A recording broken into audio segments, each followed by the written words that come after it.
નમસ્કાર, Radhika agro centre સરાવતી હું બધા જ ખેડૂત મિત્રોનું હાર્દિક સ્વાગત કરું છું। તો મિત્રો, આજે વાત કરવાની છે મગફળીની।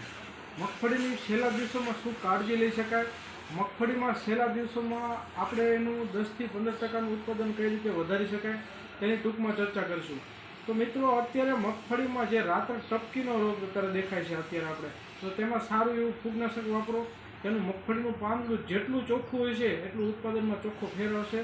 વરસાદ પછી મગફળીમાં અત્યારે હાલ સફેદ ફૂગનો એટેક દેખાય છે, તો તેમાં સુમેટોમોનું કેવિયટ જે ટેબુકોનાઝોલ 25% આવે તેનું સારું એવું રિઝલ્ટ છે, તો તે તમે વાપરી શકો છો। બીજી આપણી પાસે પ્રોડક્ટ છે એજોક્સી પ્લસ ડાયફેકોનાઝોલ, BSFનું મેરિઓન। આ બધી બ્રાન્ડ પ્રોડક્ટ સારા એવા ફૂગનાશક છે, હેવી મોલિક્યુલમાં ગણાય।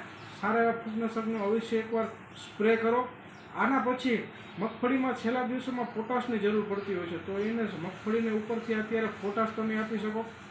પોટાશમાં જે 0050 પોટેશિયમ સલ્ફેટ, પોટાશ અને સલ્ફર જે આવે છે એનો પણ સ્પ્રે કરો। તેની સાથે જે જિબ્રેલિક આવે, જિબ્રેલિક એસિડ, તેને પણ સાથે નાખો, તો જે છેલ્લે મગફળીમાં જે કોઈક નાના ડોડવા રહી ગયા હોય, કોઈક અધૂરું ભરાણું હોય તો તે પૂરા ભરાય છે।